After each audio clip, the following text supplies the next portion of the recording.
Chapter 20. Merry Christmas. At length, towards noon, upon the final dismissal of the ship's riggers, and after the Pequod had been hauled out from the wharf, and after the ever-thoughtful Charity had come off in a whaleboat, with her last gift, a nightcap for Stubb, the second mate, her brother-in-law, and a spare Bible for the steward. After all this, the two captains, Peleg and Bildad, issued from the cabin, and turning to the chief mate, Peleg said, "Now, Mr. Starbuck, are you sure everything is right? Captain Ahab is all ready. Just spoke to him. Nothing more to be got from shore, eh? Well, call all hands then. Muster 'em aft here. Blast 'em." "No need of profane words, however great the hurry, Peleg," said Bildad, "but away with thee, friend Starbuck, and do our bidding." How now? Here upon the very point of starting for the voyage, Captain Peleg and Captain Bildad were going it with a high hand on the quarter-deck, just as if they were to be joint commanders at sea, as well as to all appearances in port. And, as for Captain Ahab, no sign of him was yet to be seen. Only, they said he was in the cabin. But then, the idea was that his presence was by no means necessary in getting the ship under way and steering her well out to sea.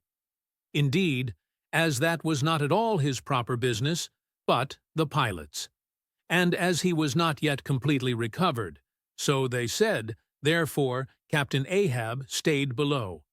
And all this seemed natural enough, especially as in the merchant service many captains never show themselves on deck for a considerable time after heaving up the anchor, but remain over the cabin table, having a farewell merrymaking with their shore friends, before they quit the ship for good with the pilot. But there was not much chance to think over the matter, for Captain Peleg was now all alive.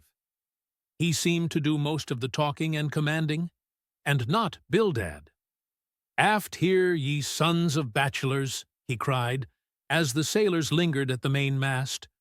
"Mr. Starbuck, drive 'em aft." "Strike the tent there," was the next order. As I hinted before, this whalebone marquee was never pitched except in port, and on board the Pequod, for 30 years, the order to strike the tent was well known to be the next thing to heaving up the anchor. "Man the capstan! Blood and thunder! Jump!" was the next command, and the crew sprang for the handspikes. Now, in getting under way, the station generally occupied by the pilot is the forward part of the ship. And here, Bildad, who, with Peleg, be it known, in addition to his other offices, was one of the licensed pilots of the port, he being suspect to have got himself made a pilot, in order to save the Nantucket pilot fee to all the ships he was concerned in, for he never piloted any other craft. Bildad, I say, might now be seen actively engaged in looking over the bows for the approaching anchor, and at intervals singing what seemed a dismal stave of psalmody, to cheer the hands at the windlass, who roared forth some sort of a chorus about the girls in Booble Alley, with hearty good will. Nevertheless, not 3 days previ aus, Bildad had told them that no profane songs would be allowed on board the Pequod, particularly in getting under way, and Charity, his sister, had placed a small choice copy of Watts in each seaman's berth. Meantime, overseeing the other part of the ship, Captain Peleg ripped and swore astern in the most frightful manner. I almost thought he would sink the ship before the anchor could be got up. Involuntarily, I paused on my handspike and told Queequeg to do the same, thinking of the perils we both ran in starting on the voyage with such a devil for a pilot. I was comforting myself, however, with the thought that in pious Bildad might be found some salvation, spite of his 777th lay, when I felt a sudden sharp poke in my rear, and turning round, was horrified at the apparition of Captain Peleg in the act of withdrawing his leg from my immediate vicinity. That was my first kick. "Is that the way they heave in the marchant service?" he roared.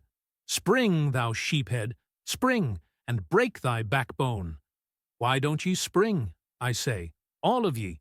Spring, quahog, spring, thou chap with the red whiskers. Spring there, Scotch cap. Spring, thou green pants.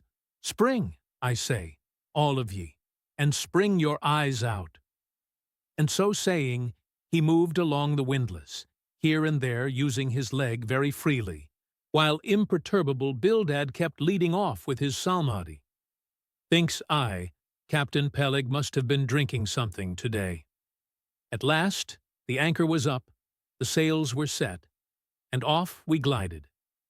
It was a short, cold Christmas, and as the short northern day merged into night, we found ourselves almost broad upon the wintry ocean, whose freezing spray cased us in ice, as in polished armor. The long rows of teeth on the bulwarks glistened in the moonlight, and like the white ivory tusks of some huge elephant, vast curving icicles depended from the bows.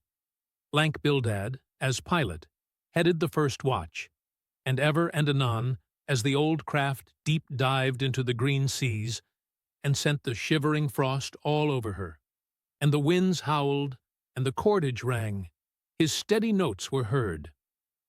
Sweet fields beyond the swelling flood stand dressed in living green. So to the Jews old Canaan stood, while Jordan rolled between. Never did those sweet words sound more sweetly to me than then. They were full of hope and fruition. Spite of this frigid winter night in the boisterous Atlantic, spite of my wet feet and wetter jacket, there was yet, it then seemed to me, many a pleasant haven in store, and meads and glades so eternally vernal that the grass shot up by the spring, untrodden, unwilted, remains at midsummer.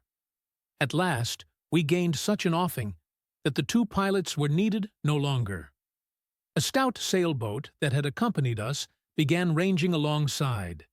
It was curious and not unpleasing how Peleg and Bildad were affected at this journey, especially Captain Bildad.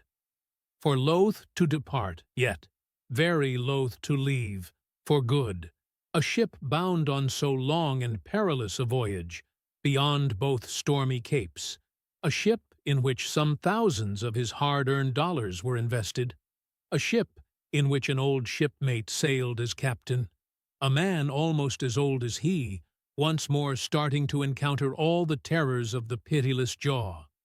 Loath to say good, by to a thing so every way brimful of every interest to him, poor old Bildad lingered long, paced the deck with anxious strides, ran down into the cabin to speak another farewell word there.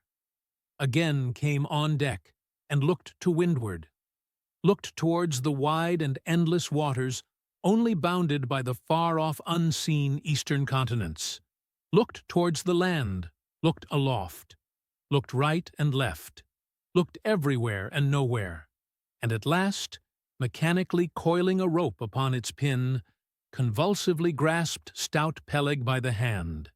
As for Peleg himself, he took it more like a philosopher, but for all his philosophy, there was a tear twinkling in his eye when the lantern came too near.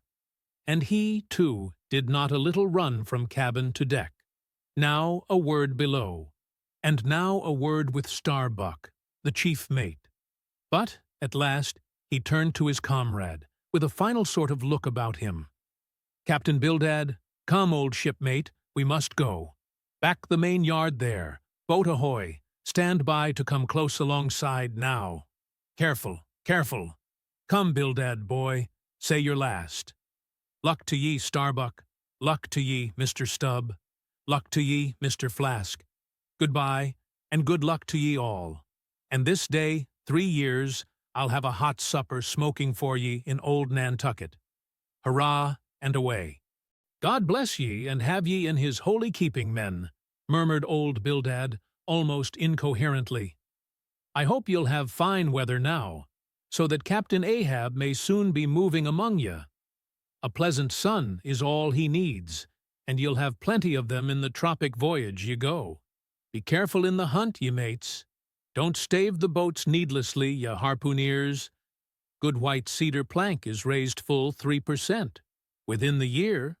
Don't forget your prayers either. Mr. Starbuck, mind that Cooper don't waste the spare staves. Oh, the sail needles are in the green locker.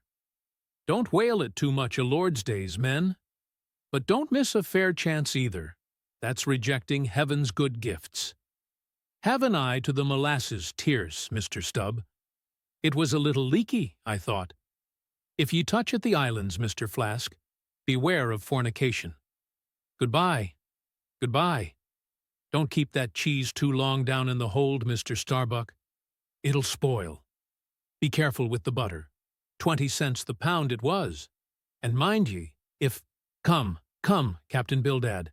Stop palavering. Away. And with that, Peleg hurried him over the side, and both dropped into the boat. Ship and boat diverged. The cold, damp night breeze blew between. A screaming gull flew overhead. The two hulls wildly rolled. We gave 3 heavy-hearted cheers and blindly plunged like fate into the lone Atlantic.